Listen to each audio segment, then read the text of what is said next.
बंधु माने आजिर एही भिडियोरे आमे माने जानिबा चलित वर्ष राखी पूर्णिमा केबे पड़ुछि, केउ समय रे आपण राखी बांधिबे, भद्रा कालर समय केतेबेले रहुछि। एही समय रे जदि आपण राखी बांधंती तेबे भाईंकर काहेकि अशुभ होइथाए।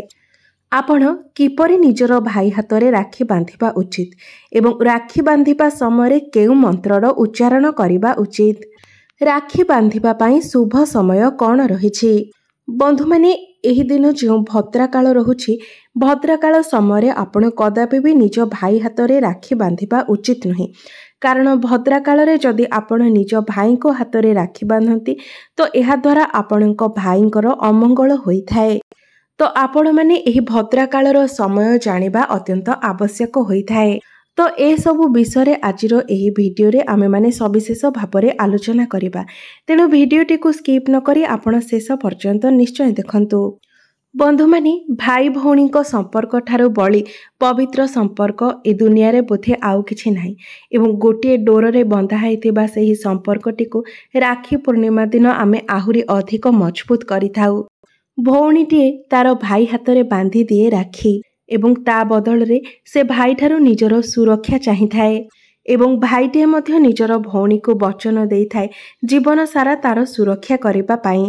एहा व्यतीत गोटे भौणी निजर भाई हातरे राखी बांधी भाईर दीर्घायु मध्य कामना करिथाए।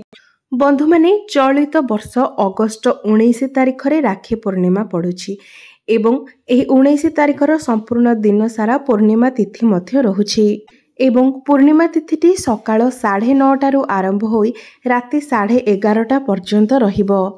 तो आपण एही दिन 9:30 राखी बांधिबा आरंभ करि पारिबे। 9:30 पूर्वरो राखी बांधंतु नाही, कारण 9:30 पर ही हमर पूर्णिमा तिथि आरंभ हेउछि।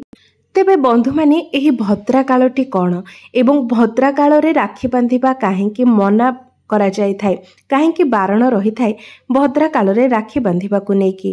राखी बांधिबा आपण एही भद्रा काल रे राखी बांधिबा द्वारा कोन सतरे भाईंकर मृत्यु होई थाए, तेबे ए विषय रे पुराण रे मध्य वर्णना करा जायछि।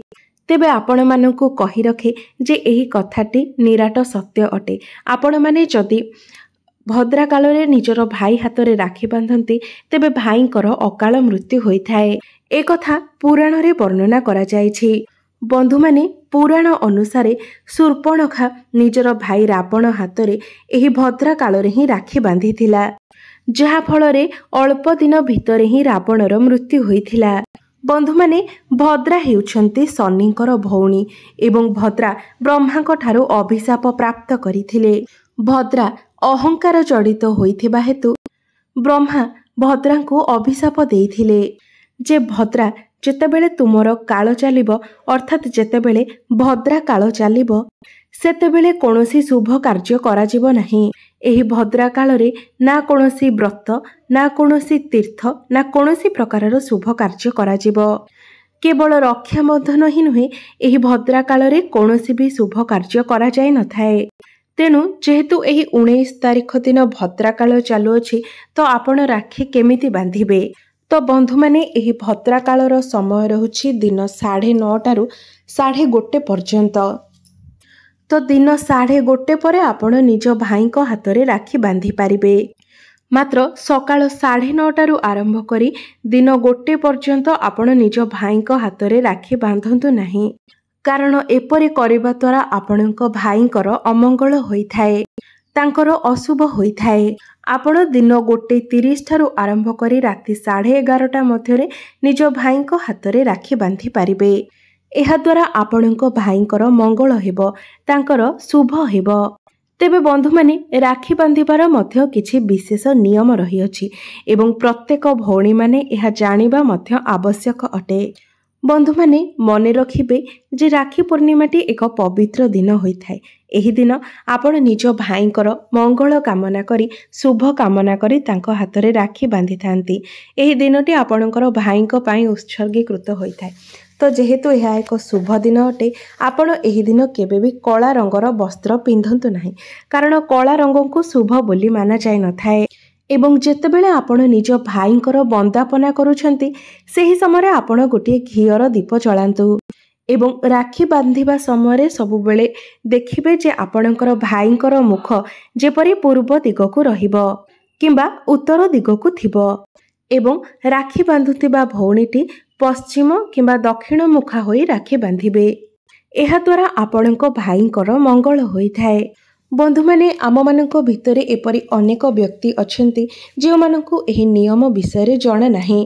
तेबे आउ गोटे गुरुत्वपूर्ण कथा हेउछि आपण राखी पूर्णिमा दिन जदि प्रथम राखीटी कौनसी देवतांकु किंबा गोमातांकु अर्पण करती तापरे आपण निज भाईंक हातरे राखी बांधती तेबे एहा मध्य आपणक भाईंक निमंते अत्यंत शुभ होइथाए। तेबे विशेष करी जदि आपण प्रथम राखीटी को भगवान गणेशंकु अर्पण करती एवं एहा सहित किछि दुब अर्पण करती तेबे आपणक भाईंक सहित आपणकर मध्य मंगल होइथाए। मने रखिबे आपण जो राखी को निज भाईंक हातरे बांधुचंती सेही राखी जेपरी खंडित न होइथाए किंबा कोनोसी जगारु छिंडी न थाए। आपण सर्वदा भल राखी देखिबे जेपरी कोनोसी जगारु छिंडा होई न थाए किंबा कोनोसी जगारु भांगी न थाए। आपण सर्वदा भल राखी ही निज भाईंक हातरे बांधिबे। एबे आसंतु जानिबा आपण जेतेबेले निज भाईंक हातरे राखी बांधुचंती राखी बांधिबा समय आपण केउ मंत्रर उच्चारण करिबा उचित। कारण जेतेबेले गोटे भौणी तार भाई हातरे रक्षा सूत्र बंधन करुछि तार अर्थ हेउछि जे मो भाई उपरकू कोनोसी प्रकारर विपद आपद न आसु। सेथिपई आपणक भाईंक सुरक्षा निमंते मंत्र उच्चारण नित्यांत आवश्यक होइथाए। तेबे मंत्रटिकु मने रखंतु। जेनो बद्धो बलिराजा दानवेन्द्र महाबलम तेनो त्व मनवत्मामि रक्षमाचल माचलम। एही मंत्रटी को उच्चारण करी आपण निज भाईंक हातरे रक्षा सूत्र बंधन करंतु। एही दिन मध्य आपणकर कुल पुरोहित माने निजर जजमानक हातरे रक्षा सूत्र बंधन करिथांती। एही दिन पैता मध्य समर्पण करिथांती एवं एही दिनटिरे गो पूजार मध्य विशेष महत्व रहिछि। एही दिन विशेष रीतिरे गो पूजा करा जायथाए। एही दिन गोरु गाई मानकु चंदन सिंदूर फूलमाल इत्यादि देई पूजा करा जायथाए एवं पिठा भोग करा जायथाए एवं जेउ पिठा गुड़िक गोमातांक निकटरे पूजा करा जायथाए सेही पिठा गुड़िक गोमातांकु खाइबाकु दिया जाए। बंधु माने राखी पूर्णिमा दिन आपण केबे भी आमिष भक्षण करंतु नाही। एही दिन आपण सात्विक भोजन आहार करंतु एवं एही दिन भाई मानक निमंते भाई माने जेतेबेले भाई मानक हातरे भौणी माने राखी बांधुचंती तो आपण निज भौणी को किछि ना किछि निश्चय दियंतु। आपण केबे भी खाली हातर निज भौणी को निराश करंतु नाही। तेबे मने रखंतु एही दिन उपहार रे आपण निज भौणी को कदापि भी चप्पल दर्पण किंबा रुमाल देबे नाही नचेत आपणक भौणीक सहित आपणकर संपर्क खराब होइथाए।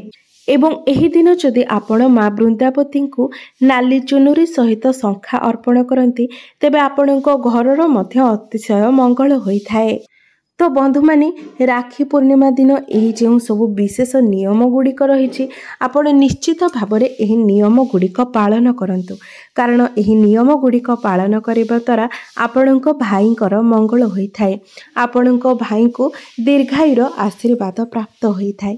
प्रत्येक भौणी माने चाहती सेमानक भाईंकर मंगल हेउ भाईंकर उन्नति हेउ एवं सारा जीवन सेमानक भाई तांकर रक्षार भार बहन करंतु सेमानक भौणी को सुरक्षा प्रदान करंतु।